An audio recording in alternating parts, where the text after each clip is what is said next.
ಮನೆಯಲ್ಲಿ ಸಾಂಬಾರ್ ಹುರಿಬೇಕು ಅಂದ್ರೆ ಏನಿಲ್ಲ ಅಂದ್ರೂ ನಡೆಯುತ್ತೆ. ಆದ್ರೆ ಏಲಕ್ಕಿ ಹಾಕ್ತೆ ಮಾತ್ರ ಸಾಂಬಾರ್ ಪೌಡರ್ ರೆಡಿ ಆಗಲ್ಲ. ಏಲಕ್ಕಿಗೆ ಇರೋ ಗಮ್ಮತ್ತೆ ಅಂಥದ್ದು. ಅದರ ಸ್ಮೆಲ್ ಇಲ್ಲದೆ ಸಾಂಬಾರೇ ಇಲ್ಲ. ಅದಕ್ಕೆ ಅದನ್ನ ಸಾಂಬಾರ್ ಪದಾರ್ಥಗಳ ರಾಣಿ ಅನ್ನೋದು. ಈ ಏಲಕ್ಕಿ ಬೆಳೆಯೋದು ಹೇಗೆ, ಅದನ್ನ ಹೇಗೆಲ್ಲ ಹದ ಮಾಡಿ ಮಾರ್ಕೆಟ್ಗೆ ಬಿಡಬೇಕು, ಅದರ ಡಿಮ್ಯಾಂಡ್ ಏನು, ಇದನ್ನೆಲ್ಲ ಹೇಳೋ ಈ ಹೊತ್ತಿನ ವಿಶೇಷ ಕಾರ್ಯಕ್ರಮವೇ ಸಾಂಬಾರ್ ರಾಣಿ.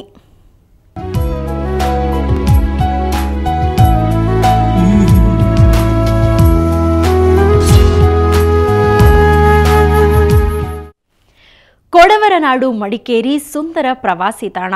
ಕೊಡವರ ಸಂಪ್ರದಾಯ ಆಚಾರ ವಿಚಾರಗಳಿಂದ ನಾಡಿನಾದ್ಯಂತ ಫೇಮಸ್.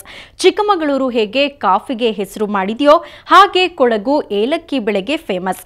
ಬನ್ನಿ ಸಾಂಬಾರ್ ರಾಣಿ ಏಲಕ್ಕಿ ಘಮಘಮ ಹೇಗಿದೆ ಅಂತ ನೋಡೋಣ.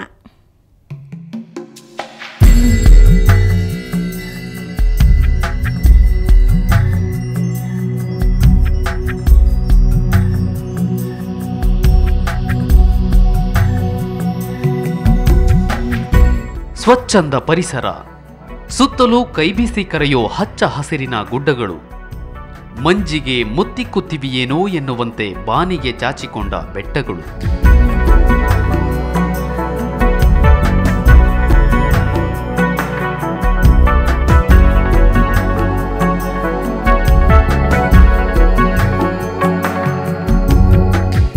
ಇಂಥ ಸ್ವಚ್ಛಂದ ಪರಿಸರದ ಕೊಡಗಿನ ಭೂಮಿ ತುಂಬಾ ಫಲವತ್ತಾಗಿದೆ. ಏನೇ ಬೆಳೆದರೂ ಇಲ್ಲಿ ಚಿನ್ನದಂಥ ಬೆಳೆ ಬರುತ್ತೆ.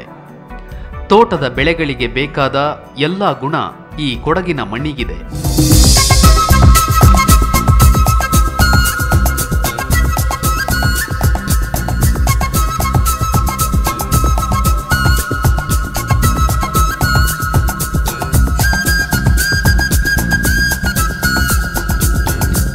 ಕೊಡಗಿನಲ್ಲಿ ಸಾಂಬಾರ್ ಪದಾರ್ಥಗಳ ಬೆಳೆ ಬಲುಜೋರು. ಅದರಲ್ಲೂ ಇಲ್ಲಿ ಏಲಕ್ಕಿಯನ್ನ ಮುಖ್ಯ ವಾಣಿಜ್ಯ ಬೆಳೆಯನ್ನಾಗಿ ಬೆಳೆಯಲಾಗುತ್ತೆ.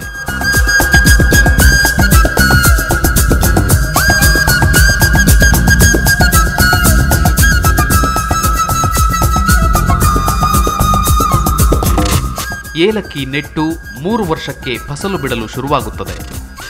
ಆಮೇಲೆ ನಿರಂತರ ಆದಾಯವೇ. ವರ್ಷಕ್ಕೆ 3 ಬಾರಿ ಏಲಕ್ಕಿ ಫಸಲು ಕೊಯ್ಲಿಗೆ ಬರುತ್ತದೆ.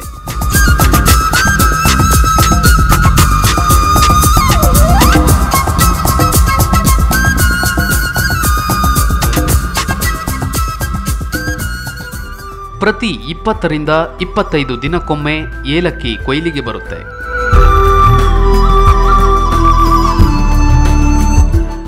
ಏಲಕ್ಕಿಯಲ್ಲಿ ನೆಲ್ಯಾಣಿ ಮತ್ತು ಗ್ರೀನ್ ಗೋಲ್ಡ್ ಎಂಬ 2 ಥರದ ಏಲಕ್ಕಿಗಳಿವೆ. ಈ 2 ಏಲಕ್ಕಿಗಳಿಗೂ ತುಂಬಾ ಬೇಡಿಕೆ ಇದೆ. ಎರಡನ್ನೂ ಒಟ್ಟಿಗೆ ಮೂಸಿದರಂತೂ ಅದರ ಘಮವೇ ಬೇರೆ.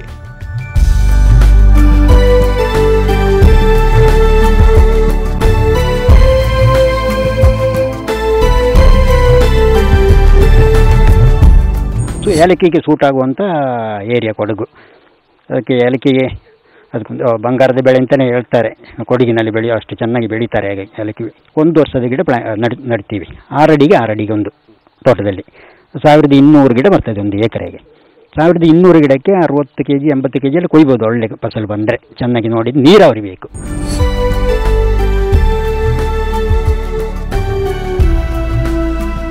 ಏಲಕ್ಕಿ ಬಿಟ್ಟಾಗ ತೋಟದಲ್ಲಿ ಘಮ ಘಮದ ಮಧ್ಯೆ ಸುತ್ತಾಡೋದೇ ಒಂದು ಮಜಾ. ಮನೆಗೆ ಹೋಗೋಕೆ ಮನಸ್ಸೇ ಬರಲ್ಲ.